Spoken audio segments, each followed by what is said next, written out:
A graça e a paz do Senhor. É ao mesmo tempo um grande privilégio estar aqui e uma grande responsabilidade.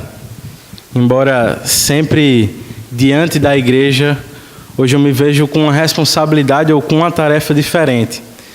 E essa diferença às vezes nos deixa um pouquinho nervosos. Entretanto, esse tem sido um assunto que eu tenho estudado, tenho me dedicado nesses últimos anos. E por isso é uma alegria também poder compartilhar um pouco com a igreja sobre o que ouviremos hoje. E nós estamos dando início a mais uma série. O título dessa série é Espiritualidade Reformada. E eu acredito que esse tema ele é muito importante para a vida da igreja. E talvez tão importante quanto foi, por exemplo, a série Comunidade Cativante. Dessa vez nós seremos despertados, através do individual, da nossa relação com Deus, a uma relação coletiva também. E eu acredito que essa série é importante, especialmente porque eu vivi a minha vida inteira numa igreja reformada. Como o pastor Renan falou, eu nasci numa igreja presbiteriana e me criei nesta igreja aqui. Entretanto, poucas vezes me lembro de ter sido ensinado sobre assuntos como culto, dia do Senhor, vida devocional, junto com toda a comunidade. Por isso eu acredito que alguns de vocês se encaixem nesse perfil. Por isso essa série é importante. Por outro lado, você pode ter vindo de outra igreja, que não era evangélica, ou pelo menos uma denominação não reformada. E dessa forma se sentiu atraído pelo que encontrou aqui com a pregação genuína do Evangelho. E sim, a pregação talvez tenha sido o principal critério que o fez escolher se tornar membro dessa igreja. Mas enquanto membro, você não pode esperar que apenas a pregação seja importante no culto. Nós conhecemos os 5 pontos do calvinismo, mas também não podemos esperar que o calvinismo se resuma a apenas isso. Se diz respeito a muito mais do que isso. E por isso, através de uma teologia reformada, nós queremos ser alcançados para uma espiritualidade ou prática reformada. É a partir disso que nós começaremos hoje a estudar sobre o culto. E eu quero fazer isso com vocês a partir do texto de Isaías 6, versículos de 1 a 8. Abra sua Bíblia e acompanhe comigo a leitura do texto. O texto nos diz o seguinte: No ano em que o rei Uzias morreu, eu vi o Senhor assentado num trono alto e exaltado, e a aba de sua veste enchia o templo. Acima dele estavam serafins. Cada um deles tinha 6 asas. Com 2 cobriam o rosto, com 2 cobriam os pés, e com 2 voavam. E proclamavam uns aos outros: Santo, Santo, Santo é o Senhor dos exércitos. A terra inteira está cheia da sua glória. Ao som das suas vozes, os batentes das portas tremeram, e o templo ficou cheio de fumaça. Então gritei: Ai de mim! Estou perdido, pois sou um homem de lábios impuros e vivo no meio de um povo de lábios impuros. Os meus olhos viram o Rei, o Senhor dos exércitos. Logo um dos serafins voou até mim, trazendo uma brasa viva que havia tirado do altar, com uma tenaz. Com ela tocou a minha boca e disse: Veja, isto tocou os seus lábios. Por isso a sua culpa será removida e o seu pecado perdoado. Vamos orar ao Senhor? Deus, muito obrigado pelo privilégio que temos em ouvir a Tua voz. Muito obrigado porque podemos abrir a Tua palavra e enxergarmos quem Tu és. Muito obrigado porque o Senhor nos alcançou com graça, perdoando os nossos pecados. Nós queremos Te agradecer hoje especialmente, pensando no culto. Obrigado porque o Senhor nos convocou a adorá-lo. É por isso que estamos aqui nesta manhã. Nós Te pedimos agora que o Senhor fale aos nossos corações através da Tua palavra. E que o culto possa nos estimular a uma vida obediente e piedosa. É em nome de Cristo que oramos, gratos por todas as coisas. Amém.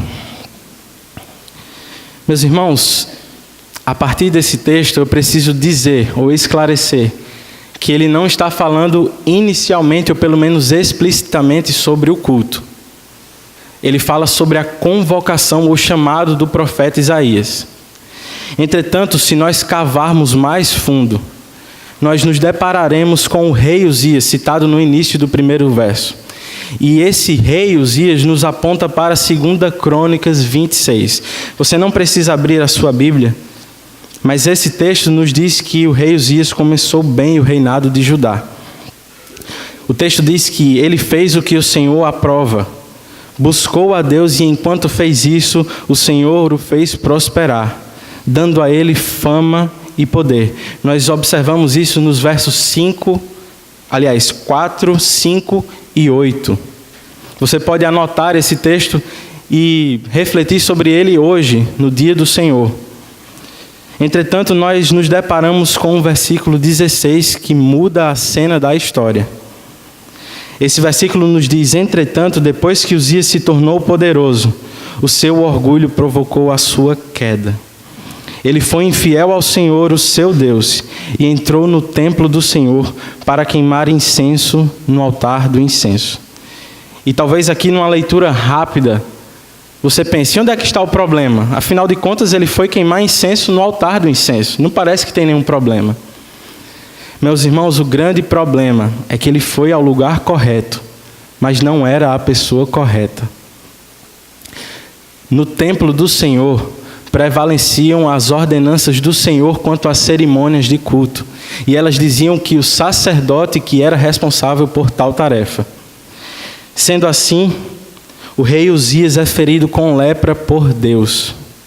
E, portanto, esta doença o afasta da adoração pública e, inclusive, dos limites da cidade. Você ainda tem alguma dúvida que esse texto pode nos ajudar com relação ao culto? Eu acredito que o rei Uzias ele não aparece aqui no início do texto por acaso. E é a partir do seguinte pressuposto que nós caminharemos por essa pregação. O culto é um encontro com Deus. E uma vez que o culto é um encontro com Deus, quais marcas nós podemos observar? Dos versículos 1 e 4, nós observaremos que o culto é um encontro com a grandeza de Deus. Note como o versículo 1 começa. Ele nos dá o período ou o tempo em que essa visão se deu. No ano em que o rei Uzias morreu. Por que essa informação é importante? Além do que nós já ouvimos na explicação do texto, se coloque agora no lugar do povo de Judá. O trono está vazio, o rei Uzias morreu. Depois de longos anos de prosperidade e paz, quem assumiria o trono? A paz e prosperidade continuariam? Eu imagino que essas deviam ser perguntas comuns no povo de Judá. Entretanto, o texto nos dá uma resposta majestosa. Tão majestosa que sequer o rei Uzias é citado novamente no texto. O texto nos diz: no ano em que o rei Uzias morreu, eu vi o Senhor assentado num trono alto e exaltado. Meus irmãos, em meio a talvez uma percepção de insegurança, o povo de Judá viu o trono vazio. Mas então o profeta é convidado a colocar os olhos nos céus e a ver que o trono do universo nunca está vazio. Uzias só chegou ao sucesso porque Deus o conduziu a ele. Ele só chegou aonde chegou por causa do próprio Deus. Perceba então o contraste que o texto faz entre Uzias e Deus. Um é finito e mortal, outro é eterno e majestoso. Observe ainda a descrição do trono. Ele é provavelmente diferente de tudo que Isaías já viu. O texto diz que ele é alto e exaltado. Veja também o que ele diz sobre a veste do Senhor. A aba de sua veste enchia o templo. Não somente o trono era majestoso, as vestes também apontavam para a grandeza daquele que a usava. Um detalhe que é interessante aqui, não sei se você observou, mas Isaías diz que essa visão se dá no templo. A aba de sua veste enchia o templo. Geralmente nós pensamos um trono, um rei, num palácio real. Aqui, entretanto, nós vemos o templo. Por que essa informação é importante? Porque o templo era o lugar onde Deus habitava no meio do povo. E ao mesmo tempo é o lugar onde o rei Uzias cometeu o erro crucial da sua vida. Sendo assim, nós podemos perceber também que a grandeza de Deus se revela na santidade de Deus. Primeiramente, de forma implícita, nós observamos como os anjos agem diante de Deus. O texto diz, versículo 2, acima dele estavam serafins, cada um tinha 6 asas, com 2 cobriam o rosto, com 2 cobriam os pés, e com 2 voavam.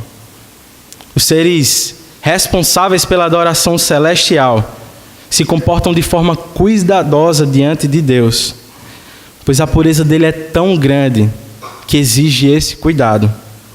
Eles sequer podem olhar diretamente a Deus e nem mostrar os pés diante de Deus. Isso aponta para a pureza dele.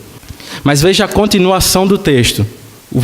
O início do versículo 3 nos diz, e proclamavam uns aos outros, santo, santo, santo é o Senhor dos exércitos. Se antes nós observamos de forma implícita, na forma como os serafins agem diante de Deus, agora então observamos de forma explícita. Eles cantam diante do Senhor a sua santidade. E aqui nós nos deparamos de cara com um dos elementos do culto, os cânticos espirituais. Observe qual é o conteúdo da canção dos serafins: a santidade e grandeza de Deus. Quando nos comparamos aos serafins, ao olharmos para os anjos, vemos que eles são bem diferentes de nós.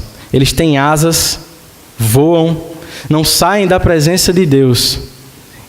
E um detalhe que talvez seja o mais importante: não têm pecado e, portanto, são santos.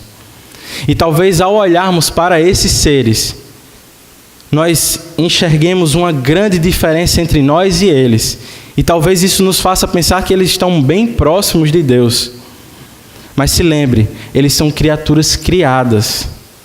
Portanto, são eternamente distantes em grandeza de Deus. Observe então a expressão santo, santo, santo. No hebraico, essa repetição, ela tem a função de enfatizar. A ideia aqui é que Deus é tão distintamente santo, que mesmo que os anjos sejam santos, Deus é santo, santo, santo. Aqui se trata da santidade no mais alto grau. O texto continua nos dizendo, na segunda parte do versículo 3, que Ele é Senhor dos exércitos. A terra inteira está cheia da sua glória. Sua grandeza também é expressa aqui na sua glória, pois o grande exército de Uzias estava a serviço do grande rei. E a sua glória, assim como sua santidade, é eterna. Pois como o texto diz, a terra inteira está cheia da sua glória. Nós observamos aqui que ela não se limita ao templo, transborda sobre a terra. Observe agora como os anjos agem diante de Deus. Ao som das suas vozes, versículo 4, os batentes das portas tremeram e o templo ficou cheio de fumaça.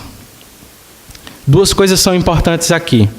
A primeira é que os seres angelicais, com o seu canto, fazem o chão e as paredes do templo tremerem. Essa é uma primeira observação que nós podemos atentar no texto. A segunda informação é de que a fumaça comumente é símbolo da presença gloriosa de Deus, junto com tremores. Lembre-se no Monte Sinai, quando Deus se faz presente e se manifesta diante do povo de Deus. O texto nos diz que o monte tremia e fumegava. Portanto, a sua glória está na terra, como está no céu. O Deus que Isaías viu é grande. Como nós podemos aplicar aquilo que ouvimos até agora? Antes de mais nada, nós precisamos nos lembrar de que é Deus quem nos convida à adoração. Talvez você não entenda a causa de nós iniciarmos este culto, por exemplo, com uma leitura. Porque nós começamos com uma convocação ou chamada à adoração. Eu penso que começar assim é lembrar que foi Deus quem nos convocou a adorá-lo. Lembre-se, não foi Isaías quem escolheu ter uma visão. Ele não foi dormir pensando nisso. Antes, Deus se revela a ele de forma graciosa.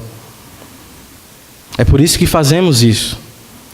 Lembremos também que o Senhor se relaciona com o homem desde o início de tudo. Ele nos convida a separar um dia da semana para nos encontrarmos com Ele. Este dia é inegociável. E aqui eu sei que eu estou adiantando um pouquinho sobre o dia do Senhor, mas isso é importante para a preparação para o culto. Eu preciso dizer que o domingo não é o dia da família. Não é o dia da faxina. Não é o dia de estudar. O domingo é o dia do Senhor. E foi esse dia que o Senhor separou para que pudéssemos nos encontrar com Ele. Com isso eu não estou querendo dizer que algumas dessas coisas são necessariamente um problema. O que eu quero dizer é que você não pode perder o dia inteiro por causa dessas coisas. Ou mesmo essas coisas não podem lhe afastar do culto. Mas não há transmissão ao vivo, nem pregação no YouTube que substitua esse momento. Portanto, faça parte dele aqui. Se esforce para estar aqui conosco. Planeje sua semana de modo que você não precise fazer tudo o que precisava fazer na semana justamente hoje. Eu acredito que você não precisa perder tempo todo sábado se perguntando se você vai vir ou não, ou em qual horário você vai vir. Simplesmente estabeleça um compromisso e venha. Se você vem pela manhã, e se possível, durma mais cedo, para não estar aqui dormindo.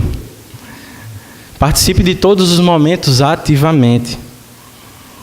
Ainda sobre a preparação para o culto, medite em Deus por meio da contemplação. O texto nos diz que a terra inteira está cheia da sua glória. Portanto, assim como o salmista, abra os seus olhos. Observe que, assim como o céu parece não ter fim, Deus é infinito. Assim como as ervas do campo não precisam se preocupar com o que vestir, com o que comer, com o que beber, Deus cuida de nós. Portanto, olhando para os céus, olhando a criação, se prepare para o culto. Perceba também como nós devemos nos aproximar agora de Deus. Nós precisamos de reverência. Até os anjos que não têm pecado se apresentam de forma cuidadosa diante de Deus. Foi isso que vimos, com 2 asas cobrindo o rosto e com 2 asas cobrindo os pés. Como eu e você temos nos apresentado diante de Deus? É com temor? Ou eu e você saímos o tempo inteiro do culto? Vamos beber água, vamos ao banheiro, olhamos o celular a todo momento, ficamos preocupados com o jogo. É assim que eu e você nos comportamos? Tenhamos reverência diante do ser mais belo e grande do universo. Mas não somente tenha esse cuidado, não somente tenha reverência, que isso não paralise você. Afinal de contas, os anjos se comportavam reverentemente diante do Senhor, mas não se calaram. Eles cantaram a ponto de estremecer as paredes e chão do templo. Portanto, se aproxime dele, mas adore a ele com vigor. Cante a sua santidade, ore a sua santidade, a sua grandeza. Veja a beleza de Deus por meio do culto. E aqui, meu irmão, se você é desafinado, não se preocupe, eu acho que isso é por causa do pecado. Quem sabe na glória, Deus ajeitará as coisas e nós cantaremos afinado. Se você tem esse problema, não paralise também. Cante ao Senhor, adore a Ele com vigor. Lembre-se, o culto é teocêntrico. É Deus quem está no centro desse momento em que Isaías se encontra. A quem os anjos cantam é a Deus. Quem está sentado num trono alto e exaltado é Deus. Portanto, quando nós cultuamos a Ele, nós olhamos muito mais para a sua grandeza e muito menos para as nossas necessidades. Assim como Deus nos convida à sua presença, é Ele quem diz como quer ser adorado. E aqui se aplica o que nós conhecemos como princípio regulador do culto. Basicamente, Ele nos diz que nós não adoramos a Deus segundo as nossas imaginações. Isso quer dizer que no culto nós não devemos ter aquilo que Ele nos proíbe, mas também não devemos fazer aquilo que Ele não nos proíbe. Ficou meio confuso? Na verdade, nós devemos fazer apenas o que Ele nos prescreve por meio das Escrituras. Sendo assim, valorizemos os elementos de culto. Quais são eles? Cânticos, oração, leitura e pregação das Escrituras, os sacramentos e as contribuições. Por que deve ser assim? Porque é extremamente perigoso adorar a Deus como Ele não nos ordena. Veja o que aconteceu com o rei Uzias. Uma vez que fazemos no culto aquilo que Deus nos ordena, devemos valorizar todos os momentos, não apenas a pregação, não apenas o louvor. Por isso eu deixei isso aqui para o final. Não chegue tarde, meu irmão. Não saia mais cedo. Não saia durante o culto. Eu acredito que não é nem saudável, nem sensato escolhermos como queremos adorar a Deus ou aquilo que faremos no culto. Afinal de contas, ele não é baseado em nós, mas na vontade de Deus. Você acha que é coincidência que os filhos daqueles pais que não valorizavam o culto, que chegavam tarde ou que trocavam por qualquer outro compromisso, sejam os filhos que hoje ou que no futuro estarão desviados ou distantes de Deus? Eu acredito que aqueles que se encontram hoje aqui ou que ficarão no futuro são muito mais uma exceção, se esse for o caso. Portanto, nós, como pais ou futuros pais, também temos a responsabilidade com a nossa família. Por causa de Cristo, podemos nos aproximar de Deus. Por isso, nos apropriemos dos benefícios do culto. O culto é um encontro com Deus. Uma vez que ele é um encontro com Deus, quais marcas nós podemos extrair a partir desse texto? Nós vimos em primeiro lugar que o culto é um encontro com a grandeza de Deus. Agora, em segundo lugar, veremos que o culto é um encontro com o Evangelho de Deus. Veremos isso entre os versos 5 e 7. Isaías já deve estar aterrorizado com o que viu e ouviu até agora. É isso que nós vemos quando lemos o versículo 5, que nos diz: então gritei, ai de mim, estou perdido, pois sou um homem de lábios impuros e vivo no meio de um povo de lábios impuros.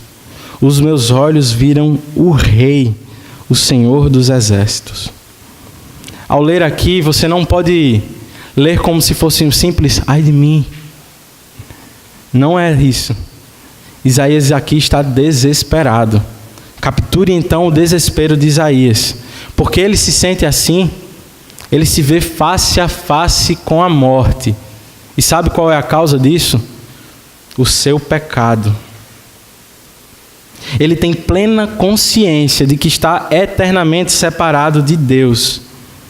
Por isso ele grita desesperado. Lembre-se, a boa notícia do Evangelho é precedida por uma má notícia. Qual é ela? De que estamos mortos nos nossos delitos e pecados, presos no lamaçal do pecado. Talvez tenha sido isso que Isaías percebeu. A diferença entre o que ele e seu povo proclamavam sobre Deus e aquilo que os serafins proclamavam.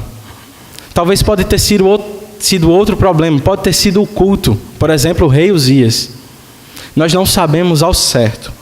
Mas observe aqui como ele responde ao que viu e ouviu. Ele diz que os seus olhos contemplaram o rei, o Senhor dos exércitos. Deus não é um rei como Uzias, que simplesmente tinha um grande exército organizado.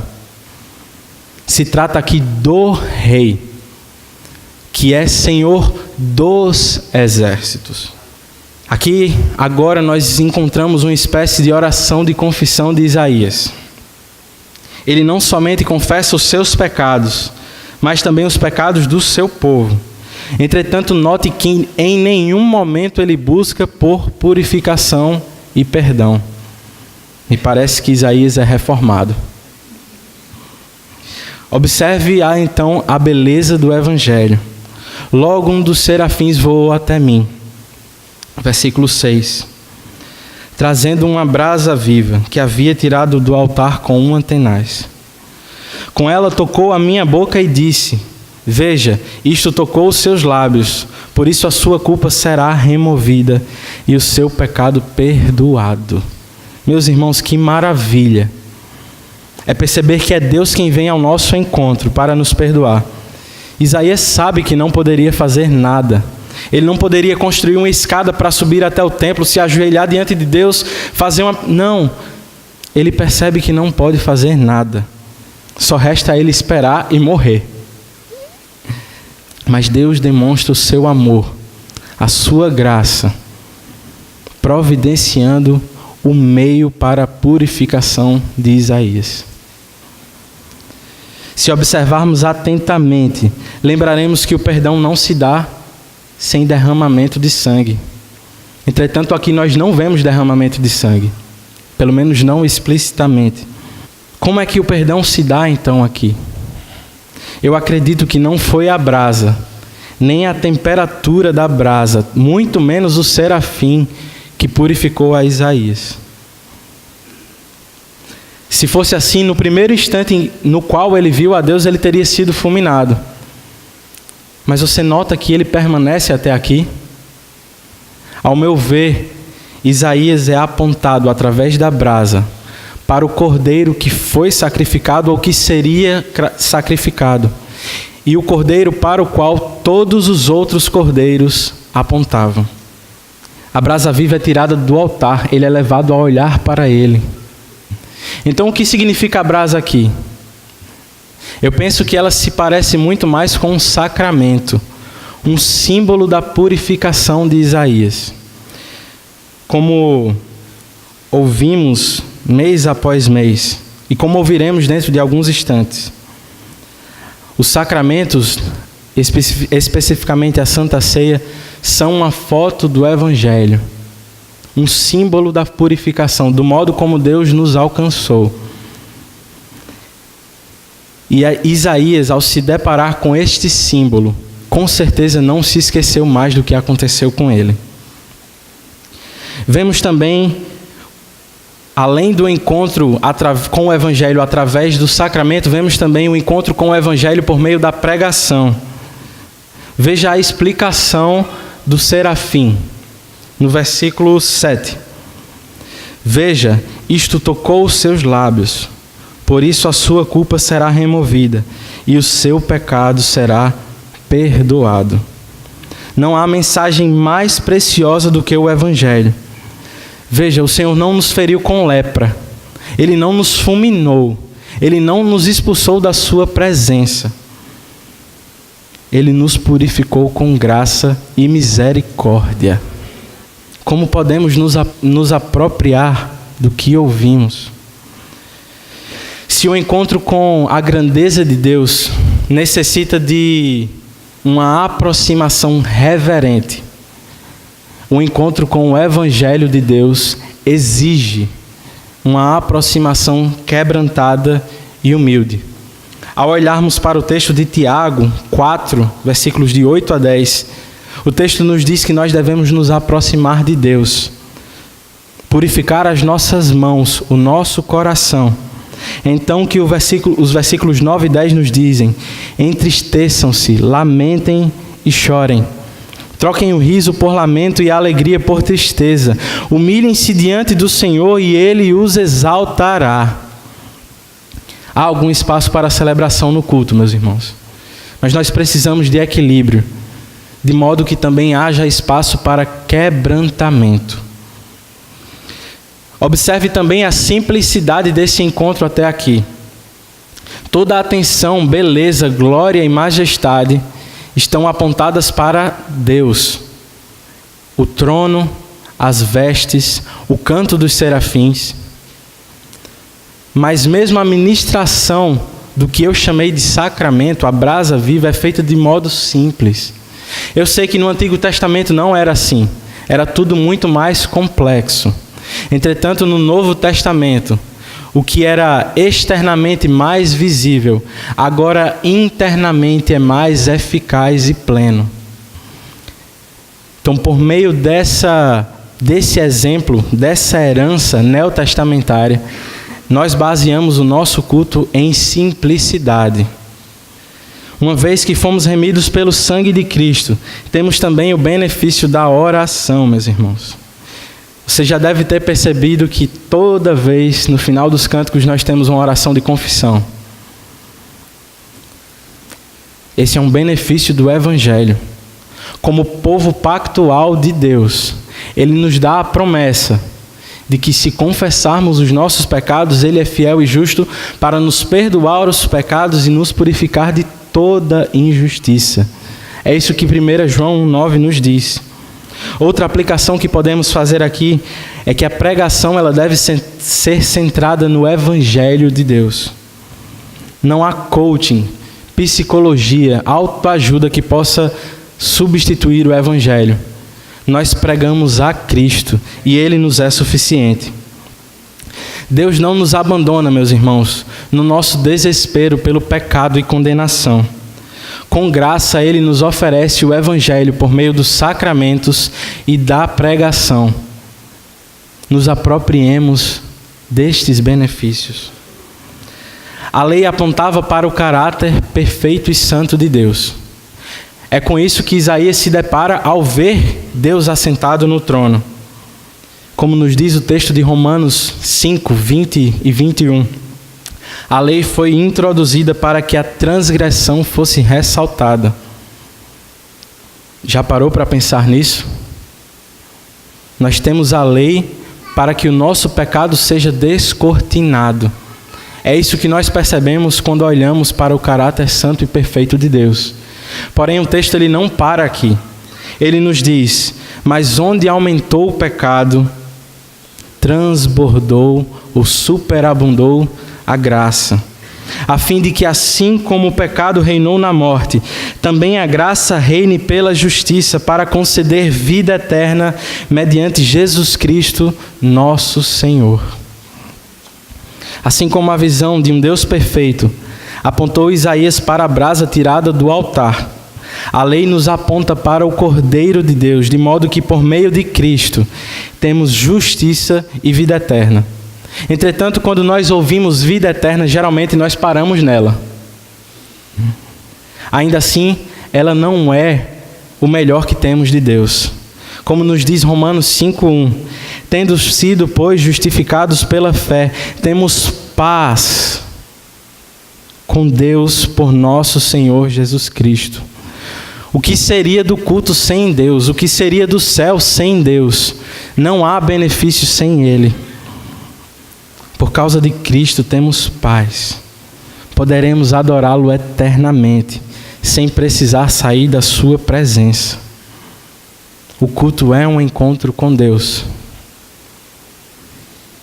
Nós vimos que, em primeiro lugar, o culto é um encontro com a grandeza de Deus. Em segundo lugar, o culto é um encontro com o Evangelho de Deus.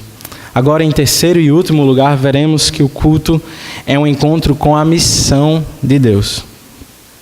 Veja que privilégio de Isaías em ouvir a voz do próprio Deus. É assim que começa o verso 8. Então ouvi a voz do Senhor conclamando: quem enviarei? Quem irá por nós? Antes ele ouve as palavras de perdão por meio do serafim. Agora ele ouve a palavra do próprio Deus. Que reviravolta! De quase morto ao ouvinte da voz do Senhor. Mas ao mesmo tempo que há um grande privilégio, há também uma grande responsabilidade. É isso que nós percebemos com a pergunta: quem enviarei? Deus não precisava perguntar a Isaías, meus irmãos. Depois de tudo que tinha acontecido, a visão do trono, o Senhor assentado, os serafins cantando, o chão do templo tremendo, o perdão de Isaías, bastava apenas Deus dizer: vá. A salvação, ela gera uma grande responsabilidade. É isso que nós vemos em 1 Pedro 2,9. Vocês, porém, são geração eleita, sacerdócio real, nação santa, povo exclusivo de Deus, para anunciar as grandezas daquele que os chamou das trevas para a sua maravilhosa luz. Portanto, nós não fomos feitos povo de Deus para o descanso nessa terra. Se você vive para descansar aqui, talvez você nunca tenha entendido o Evangelho. Nós fomos feitos povo de Deus para anunciar aquele que nos libertou e nos tornou servos por sua maravilhosa luz. Mesmo Deus podendo ordenar a Isaías, me parece que ele se agrada em ver a voluntariedade dos seus filhos em atender à sua voz. É como se Deus aplicasse um teste aqui com Isaías. Será que ele se converteu mesmo? Será que tudo foi mudado mesmo? Um parêntese que eu entendo que é necessário aqui é observarmos o fim da pergunta. Ela diz: quem enviarei? Quem irá por nós? A quem esse nós se refere? Eu penso que Deus não está falando dele e dos serafins, dos seres angelicais, afinal de contas eles não precisam ser adorados. Eu acredito que, inclusive pela natureza desse encontro, é extremamente apropriado entendermos que nós aqui se trata da Trindade. Por isso, esse encontro é um encontro com Deus Trino. Deus o Pai chama por meio do Filho e garante a eficácia desse chamado pelo Espírito Santo. Fechado esse parêntese, é pertinente observar a resposta de Isaías à palavra do Senhor. Ele, diferentemente de Moisés, responde de forma surpreendente, sem questionar, colocar barreiras ou dificuldades. Ele sequer pergunta para quem ou para que ele será enviado. Ao ouvir a pergunta: quem enviarei? Quem irá por nós? Ele responde de bate pronto: eis-me aqui, envia-me. Isaías não poderia fazer menos do que isso, meus irmãos. Depois de ter sido alcançado por Deus, ele percebeu que o Senhor não o deu apenas 10% do que tinha. O Senhor entregou tudo o que tinha. Cristo não veio ao mundo 10% Deus. Ele veio 100%. Sendo assim, Isaías não poderia se entregar pela metade. Ele então se entrega completamente a Deus, não para a salvação, mas por causa da salvação. E aqui é interessante que ele ainda não sabia que o seu chamado ele seria fracassado diante dos homens. Mas mesmo depois de tomar conhecimento do próprio Deus, que o povo ouviria a sua pregação, mas não entenderia, Isaías não retrocede, ele não hesita. Me parece aqui que o encontro com a grandeza e o evangelho do Deus que ele viu e que poupou a sua vida, devem ter garantido ao seu coração de que esse mesmo Deus estaria com ele nas dificuldades de seu ministério. Ele não disse: estou pronto, eu vou. Ele diz: eis-me aqui, envia-me. Ele tinha certeza de que era o próprio Deus quem enviaria a ele. Você teve um encontro com Deus? Se você não teve esse encontro com Deus, você pode pedir perdão pelos seus pecados e pedir para que Deus olhe para você com graça.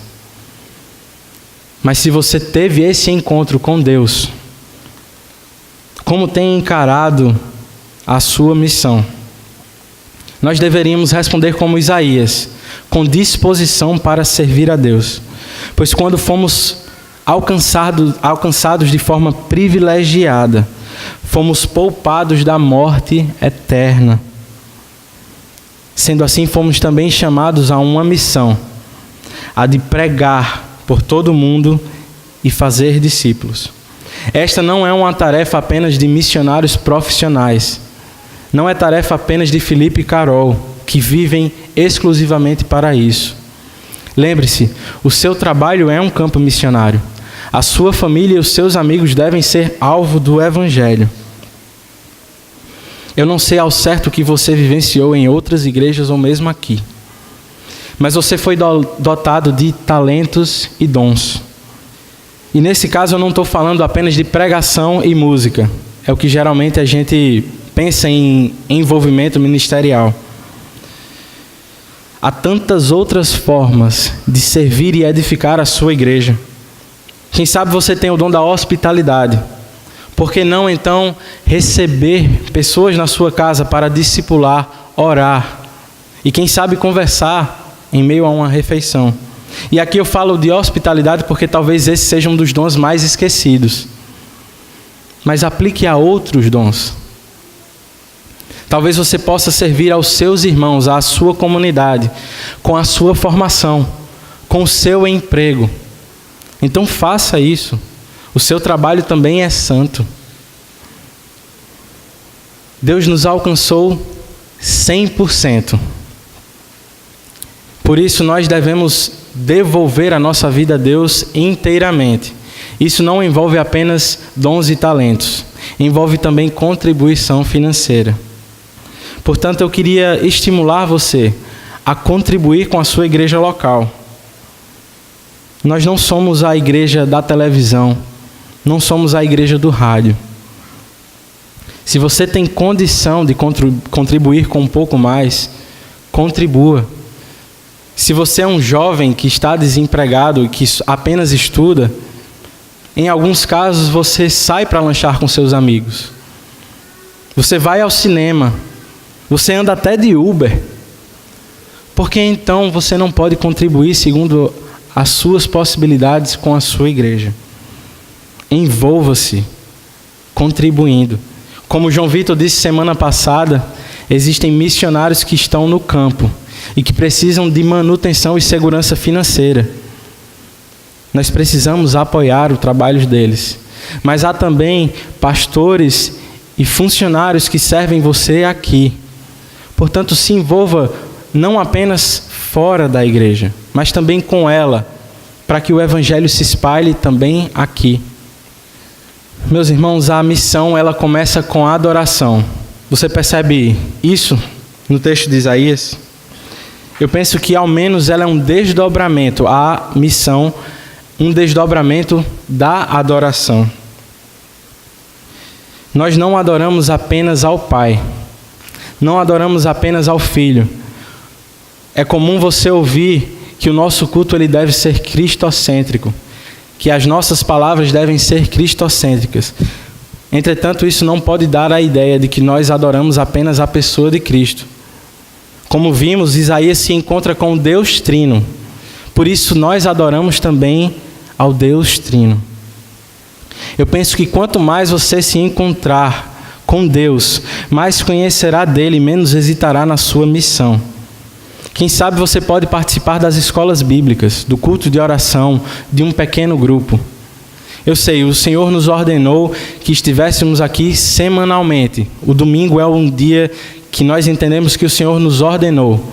Mas por que não se envolver para além do domingo?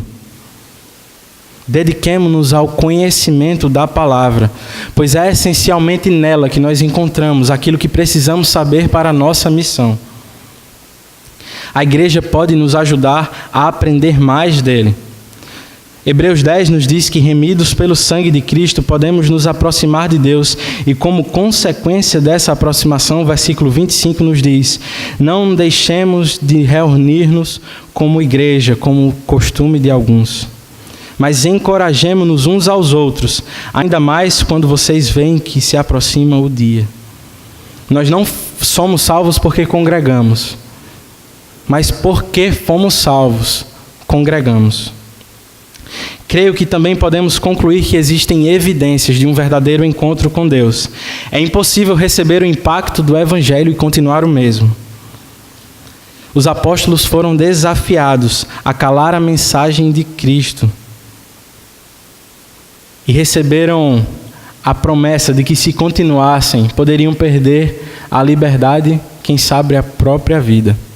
Como então eles respondem?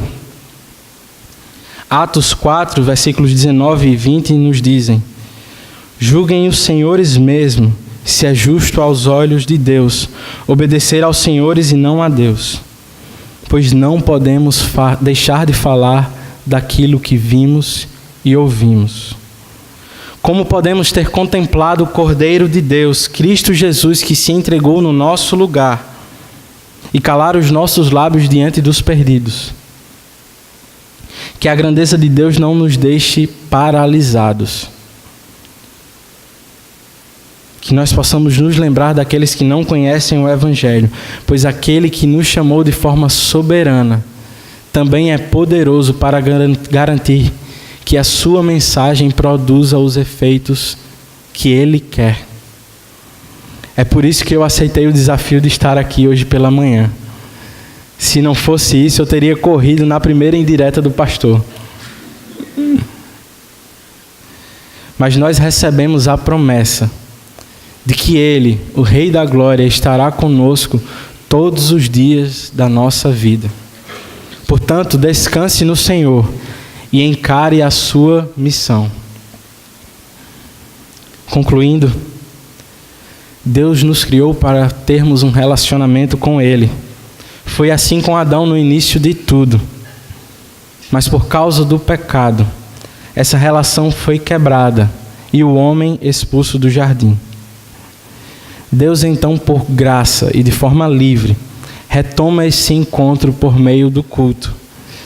Você se lembra do que estudamos no mês passado? Salomão constrói um templo. O interior do templo tem características de um jardim. Lembra das flores abertas, frutos, querubins com asas abertas, talhados em madeira? Tudo isso apontava ao culto no templo, para o relacionamento que o homem tinha com Deus no jardim do Éden.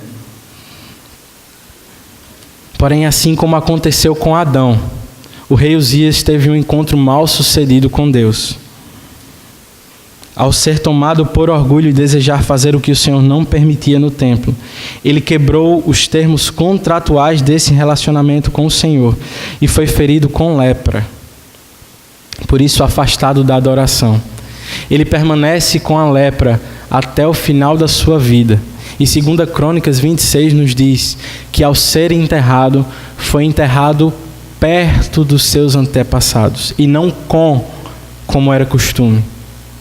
Pois o povo dizia: ele tem lepra. Nos aproximemos, pois, de Deus com reverência, cuidado, mas também com vigor por meio de Cristo. Podemos nos aproximar do Senhor por causa do nosso mediador. Nós não fomos feridos com lepra, e na eternidade não sairemos da sua presença. Como diz João Calvino, o culto é um antegozo da eternidade. É um flash ou antecipação daquilo que viveremos eternamente com Deus. Portanto, neste culto, nos preparemos para aquele. Que possamos ter um culto bíblico, centrado no Evangelho, na pessoa de Deus. Que oremos, cantemos, leiamos, preguemos e vejamos por meio dos sacramentos a palavra do Senhor. Sejamos então impulsionados pelo culto a uma vida piedosa, obediente ao Senhor. Esse é o meu desejo para esta igreja. Que o Senhor possa nos abençoar e aplicar a sua palavra aos nossos corações. Amém.